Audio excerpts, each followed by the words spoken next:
Hi friends, welcome back to our channel AL Foodology. வீடியோக்குள்ள போறதுக்கு முன்னாடி மறக்காம நம்ம சேனலை சப்ஸ்கிரைப் பண்ணிட்டு பக்கத்துல இருக்கிற பெல் ஐகானை பிரஸ் பண்ணி ஆல் ஆப்ஷனை செலக்ட் பண்ணிக்கங்க. அப்பதான் நான் போடுற எல்லா வீடியோஸோட நோட்டிஃபிகேஷன் உங்களுக்கு கிடைக்கும்.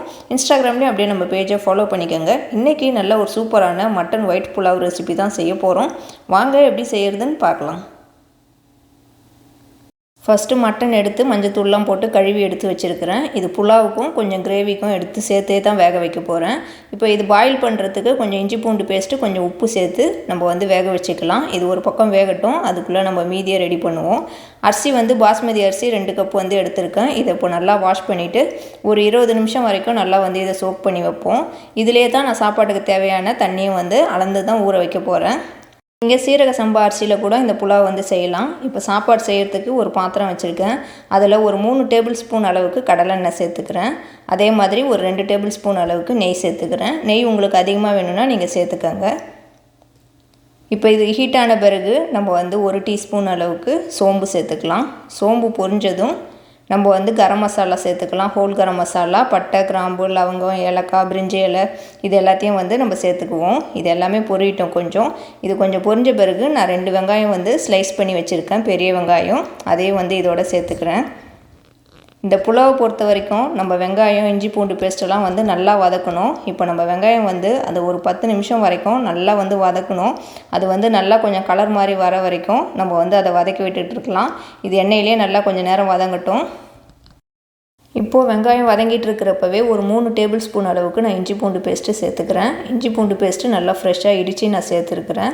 இதை நல்லா கொஞ்சம் நேரம் நம்ம வெங்காயத்தோடையே சேர்த்து வதக்கி விட்டுக்கலாம். அதோட ராஸ்மெல் போய் இஞ்சி பூண்டு பேஸ்ட்டு நல்லா கலர் மாதிரி வரும். அது வரைக்கும் அதை நல்லா நம்ம கொஞ்சம் நேரம் வதக்கி விட்டுக்குவோம். ஏற்கனவே நம்ம சேனலில் மட்டன் சீரக சம்பா பிரியாணி நான் வீடியோ போட்டிருக்கேன். பார்க்காதவங்களுக்காக ஐ கார்டில் லிங்க் கொடுக்குறேன், செக் பண்ணி பாருங்கள். இப்போ இதை நல்லா வதக்கி விட்டுட்டு ஒரு 3 பச்சை மிளகா கீரி சேர்த்துருக்கேன். ஒரு கைப்பிடி அளவு புதினாவும் ஒரு கைப்பிடி அளவு கொத்தமல்லியும் சேர்த்துக்கிறேன். இதையும் நம்ம இதோடையே சேர்த்து நல்லா வதக்கி விட்டுக்கலாம். புதினாவோட அந்த ராஸ்மெல் கொஞ்சம் இருக்கும். அதனால் அதை நல்லா நம்ம கொஞ்சம் நேரம் வதக்கி விட்டுக்குவோம். இந்த புதினா கொத்தமல்லியை நல்லா ஒரு நிமிஷம் வரைக்கும் நல்லா இதோடையே நம்ம வதக்கி விட்டுக்கலாம். அப்போ தான் அந்த ஸ்மெல்லு போகும், பச்சை ஸ்மெல்லு. இப்போது 2 தக்காளி நான் சாப் பண்ணி வச்சுருக்கேன், அதை சேர்த்துக்கிறேன். தக்காளியை சேர்த்துட்டு நல்லா நம்ம கொஞ்சம் நேரம் வதக்கி விட்டுக்கலாம். நம்ம எல்லா பொருளையும் ஒன்றா சேர்த்து போட்டு வதக்கக்கூடாது. வெங்காயம் தக்காளி எல்லாத்தையும் ஒன்றா வதக்காமல் இது மாதிரி தனித்தனியாக சேர்த்து வதக்கிறப்போ டேஸ்ட் நல்லாயிருக்கும். அதே மாதிரி எல்லாமே நல்லா வதங்கும். இப்போ தக்காளி கொஞ்சம் மேஷ் ஆகிற வரைக்கும் நல்லா 5 நிமிஷம் வரைக்கும் வதக்கி விட்டுக்கலாம். இப்போ தக்காளியை நல்லா இது மாதிரி மேஷ் ஆகிற வரைக்கும் நல்லா வதக்கி விட்டுட்டு 1 டீஸ்பூன் அளவுக்கு நம்ம கரம் மசாலா பவுடர் சேர்த்துக்கலாம். இதில் வேறு எந்த மசாலாவும் நம்ம சேர்க்க போகிறது கிடையாது. நான் வெறும் கொஞ்சோண்டு கரம் மசாலா மட்டும்தான் சேர்த்துருக்கேன். அதை சேர்த்துட்டு அதையும் நல்லா இதோடையே சேர்த்து மிக்ஸ் பண்ணி விட்டுக்கிறேன். மிக்ஸ் பண்ணி விட்டுட்டு நான் வேக வச்ச மட்டனை சேர்த்துக்கிறேன். நான் போனோட தான் இன்றைக்கி எடுத்துருக்கேன். கொஞ்சம் மட்டன் நான் இதுக்கு கிரேவி செய்கிறதுக்கு அதை எடுத்து வச்சுட்டேன். இப்போ சாப்பாட்டுக்கு கொஞ்சம் மட்டன் சேர்த்துருக்கேன். இந்த மட்டன் சேர்த்துட்டு நம்ம நல்லா மிக்ஸ் பண்ணி விட்டுக்கலாம்.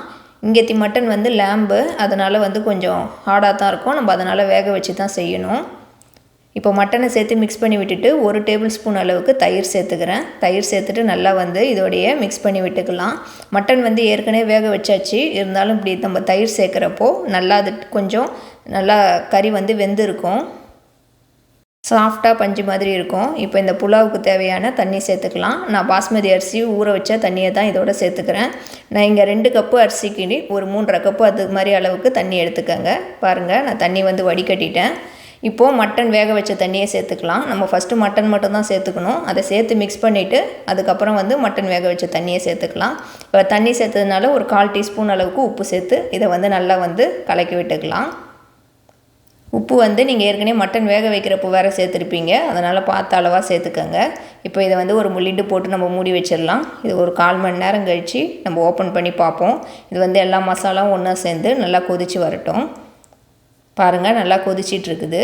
இப்போ நம்ம இதை ஓப்பன் பண்ணிக்கலாம். பார்த்தா தெரியும், நல்லா மட்டன் நல்லா கொதிச்சிருக்கு பாருங்கள்.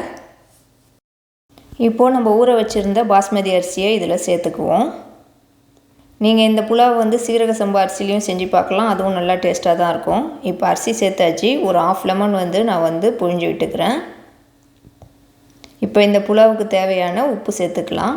ஏற்கனவே நம்ம உப்பு கொஞ்சம் போட்டிருக்கோம், அதனால் பார்த்து அளவாக சேர்த்துக்கங்க. உப்பு சேர்த்துட்டு எல்லாத்தையும் ஒன்றா நல்லா நம்ம மிக்ஸ் பண்ணி விட்டுக்கலாம். மிக்ஸ் பண்ணுறப்போ அரிசி உடையாத அளவுக்கு லைட்டாக வந்து மிக்ஸ் பண்ணிக்கோங்க. அடியிலேருந்தோ இல்லை சைட்லேருந்தோ வந்து நம்ம மிக்ஸ் பண்ணி விட்டுக்கோங்க. ரொம்ப வந்து மிக்ஸ் பண்ணால் அரிசி வந்து உடஞ்சிரும். லாஸ்ட்டாக கொஞ்சம் சாப் பண்ணி வச்சுருக்க கொத்தமல்லி இலையை திரும்ப தூவிக்கிறேன். இதை வந்து இப்போ ஒரு லிட்டு போட்டு திரும்ப மூடி வச்சுக்கலாம். தண்ணி வந்து நல்லா ட்ரை ஆகட்டும். அதுக்கப்புறம் நம்ம ஓப்பன் பண்ணி பார்ப்போம். இந்த புலாவ் வந்து சூப்பராக டேஸ்ட்டாக இருக்கும். நீங்கள் வந்து சண்டேஸில் வந்து செஞ்சு பார்க்கலாம், இல்லை எதனா ஸ்பெஷல் டேஸில் செய்யலாம். இப்போ நான் வந்து கொஞ்சம் நேரம் கழித்து ஓப்பன் பண்ணி பார்க்குறேன். பாருங்கள், தண்ணி வந்து ஆல்மோஸ்ட் வந்து ட்ரை ஆகிடுச்சு. இப்போ நம்ம கரண்டியை வச்சு அடியிலேருந்து வந்து மிக்ஸ் பண்ணிக்கலாம். அப்போ தான் வந்து சாப்பாடு உடையாமல் இருக்கும். அரிசி பாருங்கள், அரிசி வந்து முழுசாகவே இருக்குது பாருங்கள். அப்படியே நம்ம அந்த அளவுக்கு லைட்டாக கிண்டணும். இப்போ இதை வந்து எல்லாத்தையும் ஒன்றா நல்லா ஈக்குவலாக வச்சுக்கலாம். ஈக்குவலாக வச்சுட்டு நம்ம தம் போட்டுடலாம். நான் வந்து ஸ்டவ் வந்து ஃபுல்லாக ஆஃப் பண்ணிவிடுவேன். ஏன்னா ஸ்டவ்வில் வந்து நல்ல ஹீட் இருக்கும். நீங்கள் வந்து அடியில் ஒரு தோசைக்கல் மாதிரி எதனா ஒரு பாத்திரம் வச்சு மேலே ஒரு வெயிட் வச்சுடுங்க. இப்போ வந்து இதை திரும்ப லிட்டு போட்டு மூடி வச்சுட்டேன். நம்ம சாப்பாடு ரெடியான பிறகு நான் ஓப்பன் பண்ணி காட்டுறேன். இப்போ வந்து நம்மளோட மட்டன் புலாவ் வந்து ரெடி ஆகிடுச்சு. இப்போ நான் இதை வந்து ஓப்பன் பண்ணி காட்டுறேன். பாருங்கள் நல்லா சூப்பராக ரெடி ஆகிடுச்சு பாருங்கள் நம்மளோட மட்டன் ஒயிட் புலாவ். இப்போ வந்து இது ஒரு ஃபோக்கோ இல்லை ஸ்பூனோ வச்சு அடியிலேருந்து நான் வந்து மிக்ஸ் பண்ணி காட்டுறேன். அரிசி வந்து உடையவே இல்லை பாருங்கள். கறியும் நல்லா வந்து வெந்துருச்சு. சூப்பராக இருக்குது பாருங்கள். சாப்பாடு வந்து சூப்பராக ரெடி ஆகிடுச்சு. நம்மளோட மட்டன் புலாவ் ரெசிபி இதை வந்து இப்போ நான் சர்வ் பண்ணிவிட்டு காட்டுறேன். பாருங்கள், நம்ம ரெஸ்டாரண்ட்லாம் சாப்பிட்ற மாதிரியே அதே கலர்லேயே இருக்கும். அதே மாதிரி டேஸ்ட்டும் வந்து செம்மையாக இருக்கும். நம்ம எப்போவுமே பிரியாணியே செஞ்சிட்ருப்போம். கொஞ்சம் டிஃப்ரெண்ட்டாக சாப்பிட்ணுன்றப்போ நம்ம வந்து இந்த புலாவ் செய்யலாம். இது வந்து நீங்கள் சிக்கன்லேயும் செய்யலாம், ஆனால் மட்டனில் செய்கிறப்போ நல்லா டேஸ்ட்டாக சூப்பராக இருக்கும். இதுக்கு வந்து ஆனியன் ரைத்தா மட்டுமே போதும். நான் எக்ஸ்ட்ரா வந்து கிரேவி செஞ்சுருக்கேன். கிரேவி வந்து நான் அடுத்த வீடியோவில் போடுறேன். இப்போ வந்து நான் வந்து வெறும் புலாவ் ரெசிபி மட்டும் வீடியோ அப்லோட் பண்ணுறேன். பாருங்கள், கண்டிப்பாக நீங்களும் பார்த்துட்டு செஞ்சு பாருங்கள். நல்ல டேஸ்ட்டாக இருக்கும், செம்ம டேஸ்ட்டாக இருக்கும். ஆனியன் ரைத்தா கூட சர்வ் பண்ணுறப்போ இதுக்கு பாயில்டு எக் வச்சு கூட சாப்பிட்லாம். காரமும் இருக்காது, நல்ல டேஸ்ட்டாக சூப்பராக இருக்கும் இந்த மட்டன் புலாவ் வந்து. கண்டிப்பாக செஞ்சு பார்த்துட்டு எப்படி இருந்துச்சுன்னு கீழே கமெண்ட்டில் எனக்கு சொல்லுங்கள். இந்த வீடியோ உங்களுக்கு பிடிச்சிருக்கும்னு நினைக்கிறேன். பிடிச்சிருந்தால் லைக் பண்ணிக்கோங்க. இந்த வீடியோவை உங்கள் ஃப்ரெண்ட்ஸ் அண்ட் ஃபேமிலிஸ்க்கும் ஷேர் பண்ணி விடுங்க.